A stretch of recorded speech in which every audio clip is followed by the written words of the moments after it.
পড়ছিলাম তুষারিণী, কলমে সানজিদা আক্তার মুন্নি। পর্ব সংখ্যা 2। সকাল 7টা বাজে। বাইরে প্রচণ্ড ঠান্ডা। বিছানায় নুষা শুয়ে আছে ইথানের পাশে। চোখে ঘুম আসছে, কিন্তু চিন্তায় ঘুমাতে পারছে না। কাল সারা রাত ইথান যখন পেরেছে, যেভাবে পেরেছে, যা ইচ্ছে নুষার সাথে করেছে। ফজরের আজানের রিংটোনে নুষার ফোন বাজার পর ইথান নুষাকে ছেড়েছিল। নুষা সেবারও অনেক কষ্ট করে ফ্রেশ হয়ে বসে ফজরের নামাজটা পড়েছিল দাঁড়িয়ে। যে নামাজ পড়বে সেই শক্তিও ছিল না তার। বড্ড খিদেও পেয়েছে নুষার, কিন্তু কি খাবে? নিচে গিয়ে খাবে সে অবস্থা নেই তার। এক গ্লাস পানি খেয়েছে শুধু।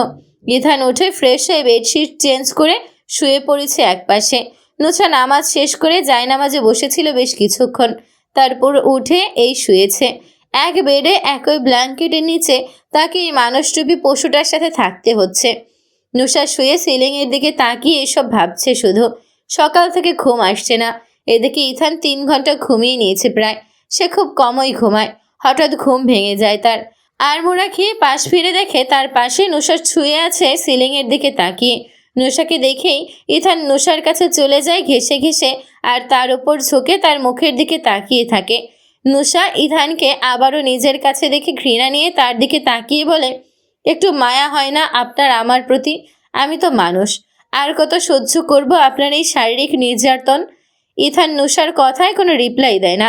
চুপচাপ নুষার ঠোঁটে নিজের ঠোঁট বসিয়ে দিয়ে নুষার 2 হাত বেডের সাথে চেপে ধরে। নুষার চোখ বেয়ে গড়িয়ে পড়তে থাকে পানি। রাত থেকে কান্না করতে করতে গলা ভেঙে গেছে তার। এখন আবার ইথান তাকে মরণের মুখে দেখাবে।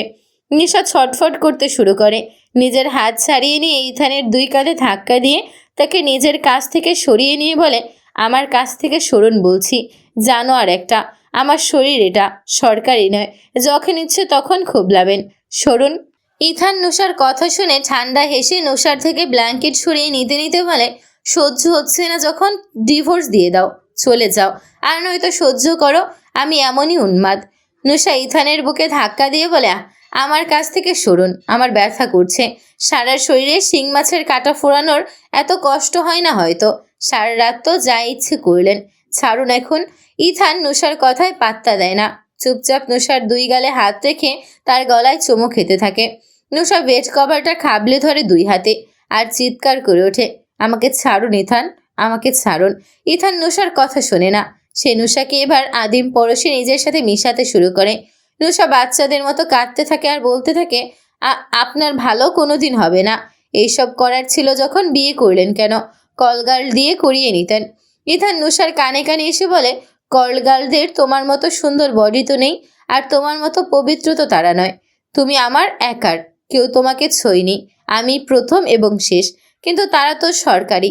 তারা যদি তোমার মতো হতো তাহলে তাদের দিয়েই করতাম। কিন্তু এটাই লাস্ট আজকের মতো। আইনও একটু বেশিই হয়ে গেছে প্রথমবার। তার উপর বাঙালি, নিতে পারছো না, এসবে অভ্যস্ত নও। এটা বলে নুষার ঠোঁটে আবার নিজের ঠোঁট বসিয়ে দেয়। নুষা শুধু তার ভায়োলেট রঙের চোখ দুটির দিকে তাকিয়ে চোখের পানি ফেলতে থাকে। অনেকক্ষণ পর ইথান গোসল সেরে মিররের সামনে দাঁড়িয়ে শুজ কোট পরা নিয়ে ব্যস্ত। নুষা গোসল করে বাথরুমে রাখা সোফার এক কোণে দেশে থেকে নিয়ে আসা একটা পাতলা নকশি কাঁথা গায়ে জড়িয়ে বসে আছে। সারা শরীর কাঁপছে, হয়তো জ্বর আসবে। চোখ নাক বেয়ে পানি পড়ছে। 3-3বার এই ঠান্ডায় গোসল করায়। নুষা আপন মনে বসে আছে। খিদায় পেট ছিঁড়ে যাচ্ছে। এতটা টর্চার শরীর নিল, খিদে তো স্বাভাবিক লাগবেই। ইথান ওয়াচ হাতে লাগাতে লাগাতে নুষার দিকে এগিয়ে আসে আর বলে, কি হলো? নিচে যাও, ব্রেকফাস্ট করো গিয়ে। এভাবে বসে আছে কেন? নুষার চোখে পানি নিয়ে ইথানের দিকে তাকায় আর বলে, আমার হাঁটার শক্তিটাও কেড়ে নিয়েছেন, এখন বলছে নিচে যেতে। 3-3বার এই ঠান্ডার মধ্যে শাওয়ার নিয়েছি, তো কি হয়েছে? ম্যারেড লাইফে এগুলো স্বাভাবিক। আমিও তো নিয়েছি। এগুলো স্বাভাবিক না, এগুলো নির্যাতন। নির্যাতন? ইথান নুষার কথা এবার হিমসুরে বলে, অবভিয়াসলি। শোনো, তোমার আমার সংসার আর 5টা সংসারের মতোই হবে, কিন্তু তুমি কখনো আমার কাছ থেকে সম্মান ভালোবাসা পাবে না। আমি আগেই বলে রাখলাম, তুমি আর তোমার শরীর হবে আমার প্রয়োজন। কথা ক্লিয়ার? এখন এই প্রসঙ্গ আর টেনো না প্লিজ। নুষা ইথানের দিকে তাকিয়ে থাকে শুধু। কি বলবে এই মুহূর্তে বুঝে উঠতে গিয়েও বুঝতে পারে না। মানুষ এমনও হয়, বিয়ে করলো, ভোগ করেছে, অথচ ভালোবাসবে না, সম্মান দিবে না। এ কেমন কথা? নুষা কিছু বলবে তখনই দরজায় নক করে ইথানের মা মাইরা। ইথান গিয়ে দরজা খুলে দেয়। মায়েরা ঘরে প্রবেশ করতে করতে বলে, কি রে, তোরা এখনো ডাইনিংয়ে গেলি না যে? এটা বলে নুসার দিকে তাকান। নুসাকে এভাবে বসে থাকতে দেখে তিনি তার দিকে এগিয়ে যান আর বলেন, কি হয়েছে নুসা? শরীর খারাপ করেছে মা? এভাবে বসে আছো যে? নুসা চোখ নামিয়ে নেয়। ইথান তাদের দিকে এগিয়ে আসতে আসতে বলে, কি হয়েছে মম? ওর সাথে কি আমার কিছু করার রাইট নেই? ও এসব নিয়ে কান্নাকাটি করছে। এজন্য আমি নিজের কালচারের মতো কাউকে চেয়েছি, কিন্তু তোমরা তো বুঝলে না। নুসা লজ্জায় চোখ বুজে নেয়। এই মানুষটা কত শয়তান যে নিজের এসব কথা নিজের মাকে বলছে। মায়েরা সবটা বুঝতে পারেন। তিনি নুসার মাথায় হাত রেখে বলেন, তুই বুঝবি না, ও এসবে অভ্যস্ত নয়, এসবের মুখোমুখি কোনোদিন হয়নি। কি হাল করেছিস ওর? ইথান, এসব কিন্তু ঠিক না বাবা। ইথান কোনো কথার তোয়াক্কা না করে বলে, মম, আমি কখনো কিছু স্যাক্রিফাইস করিনি আর করবও না। তুমি তোমার সিলেটি বৌমাকে এটা বলে দাও যেন আমাকে সামলে নেওয়ার ক্ষমতা আয়ত্ত করে নেয়। মায়েরা ইথানের কথায় আর কিছু বললেন না। তিনি নুসাকে বলেন, মা ওঠো তো, আমি জানি একটু যন্ত্রণা হবে, কিন্তু কি করবে বলো তো, উঠে যাও মা। এটা বলে তিনি নুসাকে দাঁড় করিয়ে নেন। তবে থেমে গিয়ে ইথানের দিকে তাকিয়ে বলেন, ওর এই অবস্থা তোর জন্য। তুই ওরে কোলে নিয়ে নিচে ডাইনিংয়ে যা। ইথান মায়ের কথায় আকাশ থেকে পড়েছে এমন ভাব ধরে বলে, মম, এসব ন্যাকামিতে আমি নেই। তুমি বৌমা করে এনেছো, তুমি কোলে তুলে নিয়ে যাও। নুসা এগুলো শুনে ধীর কণ্ঠে বলে, না আন্টি থাক, আমি যেতে পারবো। আন্টি শুনে মায়েরা তার দিকে তাকিয়ে বলে, আন্টি কি আবার? মম বা আম্মা ডাকো। আচ্ছা ঠিক আছে আম্মু। মায়েরা ইথানকে আবারও বলেন। ইথান না পারতে ইচ্ছে না থাকা সত্ত্বেও এসে নুরাশাকে কোলে তুলে নেয়। মায়েরা চুপচাপ বেরিয়ে যান। ইথান নুসাকে কোলে নিয়ে নুসার মুখের দিকে তাকিয়ে বলে, তুমি তো মহা যন্ত্রণা হয়ে যাচ্ছ মিস সিলেট। কথায় কথায় কোলে উঠে যাও।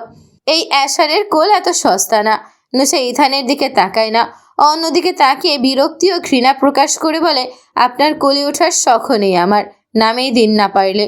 ইথান নুসার থেকে নজর সরিয়ে সামনের দিকে তাকিয়ে বলে, মুখে মুখে তর্ক করবে না নেক্সট টাইম, এটা আমি অপছন্দ করি। নুসা ইথানের কথায় চুপ হয়ে যায়, কিছু বলতে গিয়েও বলে না।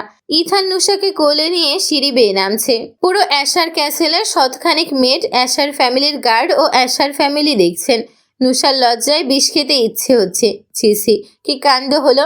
নুসাকে ইথান ডাইনিং টেবিলের পাশে দাঁড় করায়। তখনই ইথানের ছোট চাচার ছেলে অ্যাজার, যে কিনা তাদের বিয়েতে ছিল না, সে নুসান আর ইথানকে দেখে এগিয়ে এসে হেসে বলে ওঠে, কি অবস্থা ইথান ব্রো? বিয়ে করলে একবার জানানোর প্রয়োজন মনে করলে না? বাইরে ছিলাম বলে এতটা পর করে দিলে। ইথান অ্যাজারের দিকে তাকায় আর কিছুটা বিরক্ত হয়ে বলে, তোকে বলে কি করতাম? তুই এসে আমার বদলে বিয়ে করতি নাকি? অ্যাজার নুসার দিকে তাকায়।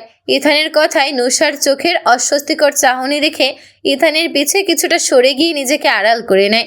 ইথানের কথার উত্তরে অ্যাজার বলে, যদি আসতাম আর অনুমতি পেতাম অবশ্যই করতাম।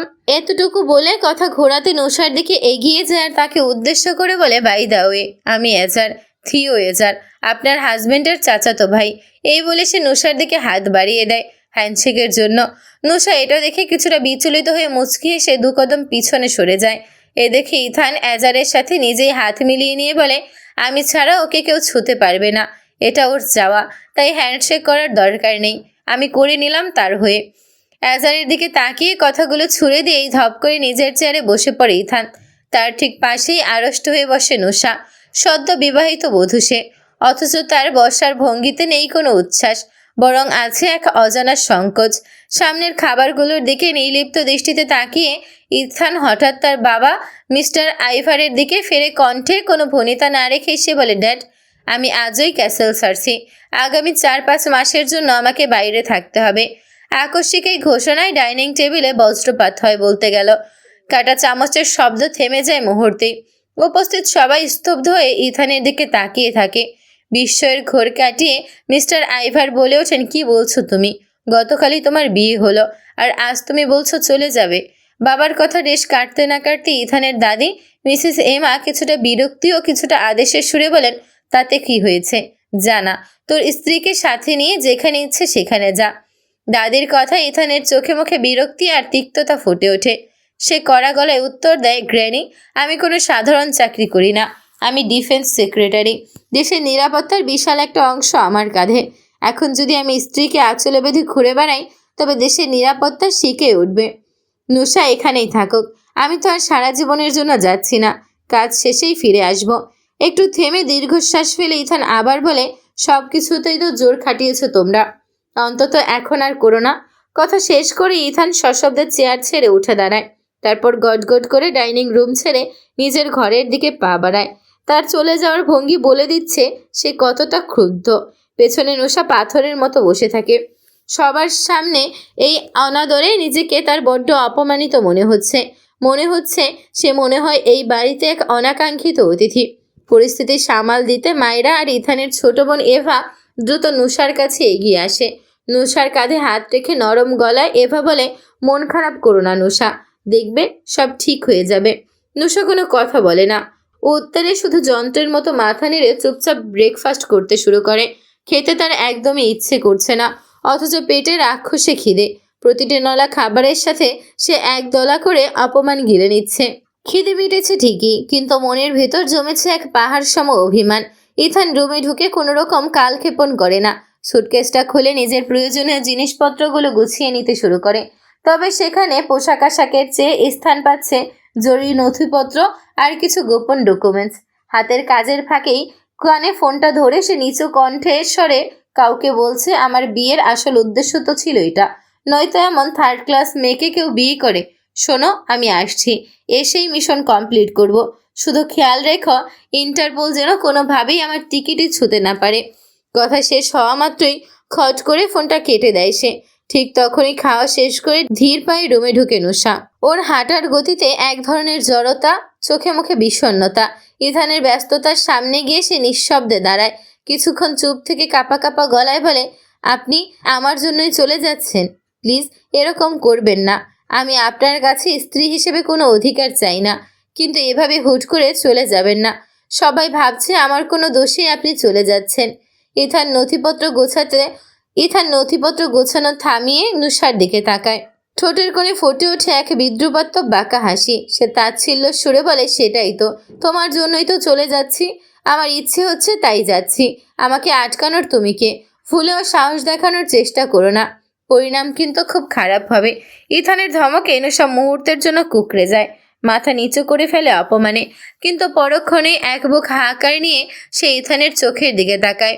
সেই চোখের চাহনিতে আছে চূড়ান্ত আকুতি। সে অনেকটা আর্তনাদের মতো করে বলে, আমার ভালোবাসা চাই না, আপনার কাছ থেকে সম্মানও চাই না। আপনি যা ইচ্ছে আমার সাথে করুন, আমার শরীর চাই আপনার, নিন, কোনো সমস্যা নেই, যেভাবে ইচ্ছে ব্যবহার করুন। তবুও প্লিজ এভাবে আমাকে ফেলে যাবেন না। আমি বর্তমানে খুব অসহায় অবস্থায় আছি, আমাকে আর অসহায় বানাবেন না প্লিজ। নুশার এমন আত্মমর্যাদাহীন সমর্পণের কথা শুনে ইথান কিছুক্ষণের জন্য থমকে যায়। সে নুশার আপাতমস্তক একবার চোখ বুলিয়ে নেয়, তারপর এক নিঠুর তাচ্ছিলের হাসি এসে বলে, তোমার শরীরের জন্য আমি এখানে তোমার সাথে পড়ে থাকবো, এটা ভাবলে কি করে? তুড়ি মারলেই এমন শরীর একটা আসবে আমার কাছে।